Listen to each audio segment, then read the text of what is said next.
आज की वीडियो को शुरू करने से पहले एक जरूरी जानकारी। आज की डेट में अमेरिकन डॉलर की कीमत भारत में 81 रुपए से भी ज्यादा है और पाउंड की बात करें, पाउंड तो 95 रुपए भी क्रॉस कर चुका है। और आज जिस देश की करेंसी के बारे में बात करने वाला हूँ, मतलब कुवैत, इस देश की एक दिनार की कीमत आज की डेट में 260 से भी ज्यादा। आज की एपिसोड में आइए जानने की कोशिश करते हैं क्यों इतना पॉपुलर होने के बाद डॉलर और पाउंड इतना एक्सपेंसिव नहीं हो पाया जितना कुवैत की दिनार हो गया। नमस्कार, सत श्री अकाल, आदाब, जय गुरु दोस्तों। उम्मीद करता हूँ आप सब लोग बहुत अच्छे होंगे। जी हाँ, मैं भी ठीक ही हूँ। आज कुवैत की एक खूबसूरत नोट के बारे में जानने के साथ साथ ये भी जानेंगे कुवैत की करेंसी इतना महंगा क्यों है, और सबसे इंटरेस्टिंग बात, क्या सच में कुछ साल पहले भी कुवैत में इंडियन करेंसी यूज होता था और उस टाइम कुवैतियन करेंसी कितना महंगा था। चलिए शुरू करते हैं आज का नया बहुत ही इंटरेस्टिंग वीडियो।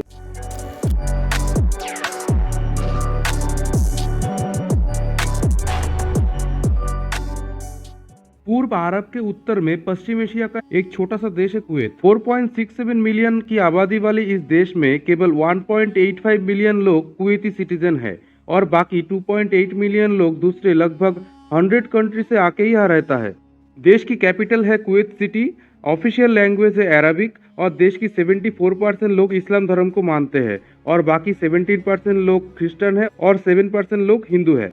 देश की करेंसी है कुवैती दिनार और कोड है KWD। इस खूबसूरत नोट की बात करें तो कुवैत की इस 1/4 KD नोट की साइज है 110 इंटू 68 मिलीमीटर। कलर है ब्राउन। नोट की ओवर साइड में लिबरेशन टावर और एक डो शेप देखने को मिलती है। 29 जून 2014 में इशू किया गया ये नोट देश की 6 सीरीज का बैंक नोट है। फ्रंट साइड में देश की नेशनल एम्ब्लेम बना हुआ है गोल्डन कलर में बाज पक्षी के साथ, और अरबिक और इंग्लिश में नोट की सीरियल नंबर देखने को मिलती है फ्रंट साइड में।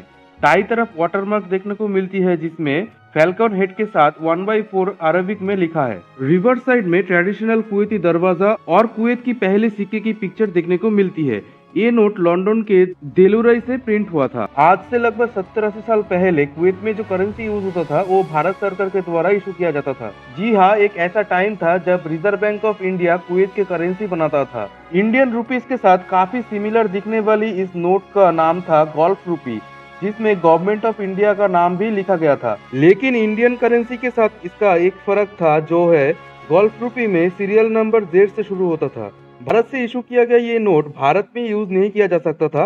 ये केवल कुवैत, कतर, ओमान, बहरीन और UAE के लिए बनता था। कुवैत की छोटी इकोनॉमी को ध्यान में रखते हुए भारत के करेंसी को कुवैत में चलाने का फैसला लिया था ब्रिटिश सरकार ने, जिसके हाथ में उस टाइम कुवैत और भारत दोनों ही था। साल 1930 में कुवैत में क्रूड ऑयल मिलना शुरू हो गया था, लेकिन सेकेंड वर्ल्ड वॉर के कारण एक्सपोर्ट नहीं हो पा रहा था। इसीलिए 1947 के बाद, आज़ादी के बाद भी भारत कुवैत के लिए करेंसी इशू करना चालू रखा था। लेकिन कुछ साल बाद भारत में गोल्ड स्मगलिंग के कारण इकोनॉमी में कुछ हलचल दिखने को मिली। गोल्ड ट्रैफिकिंग को ध्यान में रखते हुए साल 1959 में गवर्नमेंट ऑफ इंडिया ने कुवैत के लिए एक अलग ही करेंसी गल्फ रूपी इशू करने की फैसला लिया। साल 1961 में कुवैत को ब्रिटिश से आज़ादी मिली और पहली बार कुवैत अपना करेंसी इशू करना शुरू किया, जिसका प्राइस फिक्स किया गया था 13 रुपी।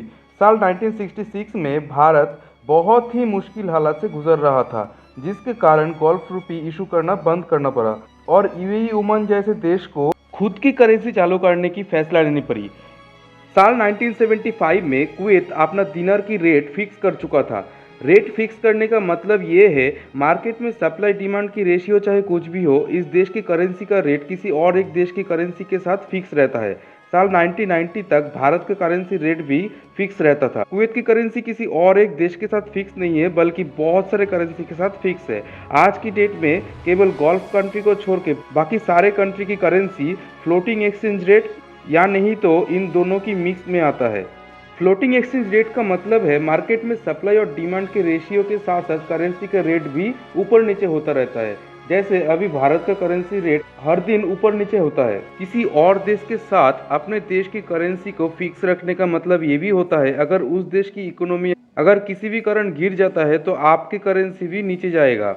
और इस रेट को फिक्स करने के लिए आपके देश के फॉरेन एक्सचेंज रिजर्व को बहुत ही स्ट्रांग रखना चाहिए, जिससे खराब टाइम पे इसे यूज किया जाए। भारत के करेंसी को फ्लोटिंग एक्सचेंज रेट में लाने की कारण भी ये था। 1990 में फॉरेन एक्सचेंज रिजर्व बहुत कम हो गया था। फ्लोटिंग एक्सचेंज रेट की फायदा ये भी है, अगर देश की इकोनॉमी खराब हो रहा है तो सेंट्रल बैंक पैसे की सप्लाई को कंट्रोल करता है ग्रोथ को लाने के लिए, जो फिक्स रेट में एकदम ही पॉसिबल नहीं है। इन सब के बाद भी कुछ गल्फ कंट्री आज भी अपने करेंसी को फिक्स रखने की कोशिश करता है, क्योंकि इन सब देश की इकोनॉमी ऑयल के ऊपर डिपेंड है और ऑयल की रेट तो हर दिन इतना ज्यादा ऊपर नीचे होता है। अगर इन देश की करेंसी फ्लोटिंग रेट में होता तो देश की करेंसी रेट भी बहुत ज्यादा अनकंट्रोल हो जाता।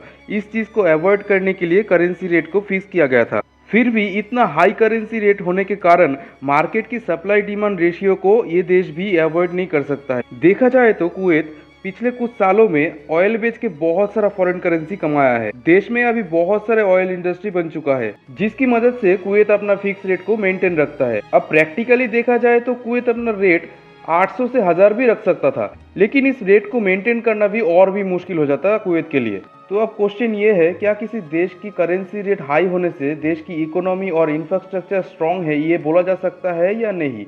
देखा जाए तो यूएस डॉलर की रेट दूसरे बहुत देशों से बहुत कम है, लेकिन फिर भी यूएस की इकोनॉमी और इंफ्रास्ट्रक्चर दूसरे बहुत देश से बहुत स्ट्रांग है। इसी तरह कुवैत के करेंसी रेट हाई होने का मतलब ये कभी नहीं हो जाता है कुवैत का इकोनॉमी और इंफ्रास्ट्रक्चर बहुत स्ट्रांग है। लेकिन इन सब के बाद भी कुवैत में एक मजबूत सरकार है जो अपने देश में जीरो इनकम टैक्स चालू रखा है। देश की सिटीजन के लिए free health care, free education के साथ साथ एक बच्चे की बड़े होने तक उसके पीछे बहुत ज्यादा इन्वेस्ट करता है। पिछले वीडियो में भारत के 786 वाले नोट के बारे में डिटेल्स इन्फॉर्मेशन दिया था, जो बहुत ही ज्यादा इंटरेस्टिंग है। वीडियो के लिंक मैं शेयर कर देता हूँ, आपको एक बार वो वीडियो जरूर देखना चाहिए। तो आज के लिए इतना ही। उम्मीद करता हूँ आपको ये वीडियो बहुत अच्छा लगा तो लाइक, कमेंट और शेयर के साथ साथ सब्सक्राइब भी कर देना। मिलते हैं जल्दी एक और एक्साइटिंग नोट या कॉइन के साथ, तब तक के लिए नमस्कार।